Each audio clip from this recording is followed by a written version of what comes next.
Hello everyone, this video is for all the CSNet aspirants and now I am going to discuss about how to prepare Part C. Part C बहुत important रहता है क्योंकि आप जब भी मतलब JRF के लिए अगर देखो तो आपको कितना स्कोर करना होता है 120 प्लस स्कोर करना है।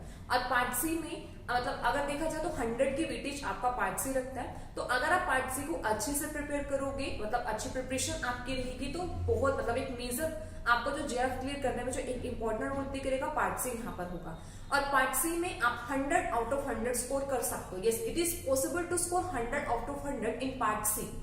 आप कैसे आप उसको मतलब कैसे प्रिपेयर करोगे या फिर क्या चीजों को आपको फॉलो करना चाहिए कि जिससे आप पार्ट सी में 100 स्कोर कर लो। क्योंकि 100 एक बहुत मतलब आप देखो अगर आपको 120 स्कोर करना है, अगर आपने पार्ट सी में 100 स्कोर किया तो मतलब part A plus part B आपको दोनों को मिला के आपको सिर्फ कितना 20-30 इतना मार्क्स स्कोर करना है। तो इसलिए पार्ट से एक इंपॉर्टेंट होता है। मोर ओवर पार्ट बी में क्या होता है, क्रैमिंग पोर्शन रहता है। क्रैमिंग पोर्शन में ऐसा होता है कि काफी स्टूडेंट्स को प्रॉब्लम रहती है कि मतलब याद नहीं होता है, फैक्टर्स के नेम याद नहीं होता है। तो एक इंपॉर्टेंट इसलिए भी बन जाता है कि पार्ट बी में जो क्रैमिंग वाला पार्ट है पार्ट सी में ऐसा नहीं होता है। पार्ट सी में सिंपल से यहाँ पे क्या होगा, एक्सपेरिमेंटल बेस्ड क्वेश्चन यहाँ पे बनते हैं या फिर ग्राफिकल क्वेश्चन यहाँ पे बनते हैं तो उनको सोल्व करना इजी होता है। ठीक है, तो अभी देखते हैं कि पार्ट सी को अगर आप 100 आउट ऑफ 100 आपका टारगेट है, वैसे तो टारगेट आपको 100 ही रखना चाहिए कि 100 का आप टारगेट रखो तभी आप अच्छा स्कोर कर पाओगे पार्ट सी में। तो उसको टारगेट करने के उस टारगेट को अचीव करने के लिए आपको क्या क्या चीजें ध्यान में रखनी है या फिर आपको कैसे उसको स्टडी करना है। तो सबसे पहले देखो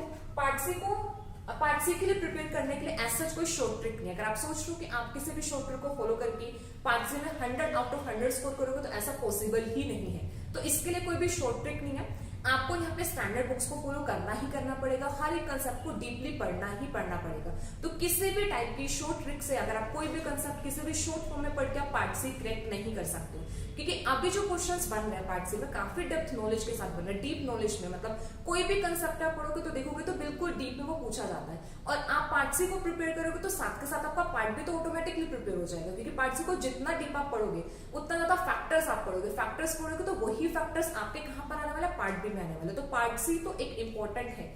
तो इसके लिए क्या करना है, स्टैंडर्ड बुक्स मतलब जितना भी है स्टैंडर्ड बुक्स को करना है। स्टैंडर्ड बुक्स में से आपको हर एक कंसेप्ट को डीप नॉलेज के साथ यहाँ पे पढ़ना है। तो ये तो इंपॉर्टेंट है। अब इसमें देखो ये चीज आता है कि जब भी आप सबसे पहले तो आप नंबर ऑफ यूनिट डिसाइड करोगे। ठीक है, नंबर ऑफ यूनिट में डिसाइड करने के लिए ऐसा कुछ नहीं है कि आपको मतलब 10, 11, 12, 13 करनी है। नंबर ऑफ यूनिट को कैसे सेलेक्ट करना है ये भी मैंने एक वीडियो में बताया हुआ है, तो आप जाके देख सकते हो कि आपको नंबर ऑफ यूनिट को कैसे सेलेक्ट यहाँ पे करना है। तो मैं यहाँ पे मान के चल रही हूँ कि आपको सिर्फ कितना यहाँ पे रिक्वायर है, 8 to 9 यूनिट्स की आपको रिक्वायरमेंट है यहाँ पे क्या करने के लिए, CSNet को जेआरएफ को क्रैक करने के लिए 8 यूनिट्स की रिक्वायरमेंट है। तो सबसे पहले आपको ये पता होना चाहिए कि हर एक बुक के लिए हर एक मतलब यूनिट के लिए कौन सी इंपॉर्टेंट बुक है। इंपॉर्टेंट मतलब स्टैंडर्ड बुक कौन सी आपको फॉलो करनी है जिससे डायरेक्ट क्वेश्चन आता है। सीएसएन का अगर आप प्रीवियस पेपर एनालाइज करोगे ना तो वहां पर आप देखोगे डायरेक्ट क्वेश्चन आते हैं। ठीक है, जैसे वॉटसन है, वॉटसन से बिल्कुल as it is without any change in statement direct question पूछा जाता है। ऐसे अगर आप देखोगे डेप बायो का देखोगे, डेप बायो में गिलबर्ट से डायरेक्ट क्वेश्चंस बनकर आते हैं। तो यहाँ पे तो ऐसा नहीं कि डायरेक्ट क्वेश्चन ही बनकर आएंगे। ठीक है, तो इसलिए आपको स्टैंडर्ड बुक्स को ही फॉलो करना है, कोई भी शॉर्ट ट्रिक पे नहीं जाना, किसी भी शॉर्ट बुक पे नहीं जाना है। आपको सिर्फ स्टैंडर्ड बुक्स को ही वहां पे फॉलो करना है, क्योंकि डायरेक्ट क्वेश्चन वहां पे बन के आता है। और सिंपल सा जब आप यहाँ पे बुक्स को मतलब स्टैंडर्ड बुक्स को कोई भी टॉपिक को प्रिपेयर करोगे तो नेक्स्ट आपको यहाँ पे क्या करना है, प्रीवियस क्वेश्चंस।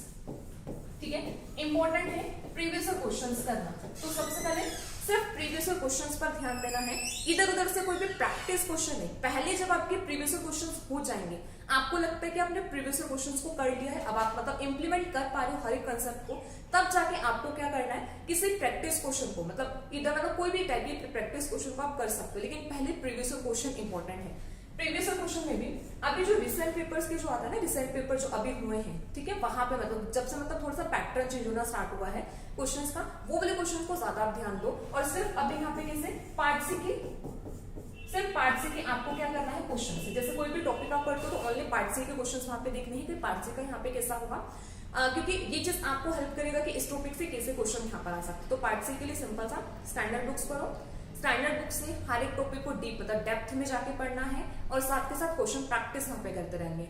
और क्वेश्चन प्रैक्टिस भी जो आपकी प्रीवियस क्वेश्चन प्रैक्टिस होगी वो भी आपकी कितनी 3 to 4 टाइम यहाँ पे क्वेश्चन प्रैक्टिस यहाँ पर होगी। ठीक है। सेम प्रीवियस क्वेश्चन आपको 3 से 4 बार करना है, क्योंकि जब आप पहली बार करोगे ना तो आपको कुछ मतलब थोड़ा टफ लग सकता है, तो मतलब आपको हेल्प भी लेनी पड़ेगी कि यहाँ पे कैसे कंसेप्ट अप्लाई होगा, कैसे नहीं होगा। तो सेकंड टाइम करोगे तो आपको समझ में आएगा कि हाँ यहाँ पे आपने ये वाला कंसेप्ट अप्लाई किया था, और जब थर्ड टाइम आप करोगे तो आपको समझ में आएगा कि हाँ ये तो मतलब आपको फिर चीजें याद होनी स्टार्ट हो जाएगी कि हाँ ये चीज, ये कंसेप्ट यहाँ पे ऐसे अप्लाई होगा। तो सिंपल सा जब भी प्रीवियस क्वेश्चन भी करो तो उनको भी 3 से 4 बार आप प्रॉपर तरीके से उसको मतलब प्रैक्टिस कीजिए, ठीक है। अब देखो सिंपल सा पार्ट सी में एक तो 100 स्कोर करना बहुत इजी है। 100 स्कोर करना इजी क्यों है?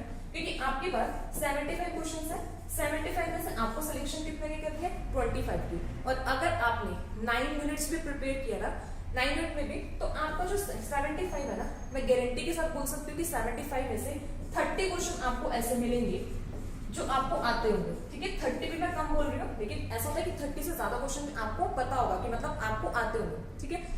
तो अब यहाँ पे जो इंपॉर्टेंट आता है, इंपॉर्टेंट क्या आता है कि आपको अब उनमें से कौन से 25 क्वेश्चंस को सिलेक्ट करना है, ठीक है। इंपॉर्टेंट है कि कौन से 25 क्वेश्चन को सिलेक्ट करेंगे, क्योंकि नेगेटिव मार्किंग भी है, और नेगेटिव मार्किंग की वजह से ही जेआरएफ क्लियर नहीं होता है। आप स्कोर अच्छा करते हो बट नेगेटिव मार्किंग के करते आपके मार्क्स को नीचे ले आती है।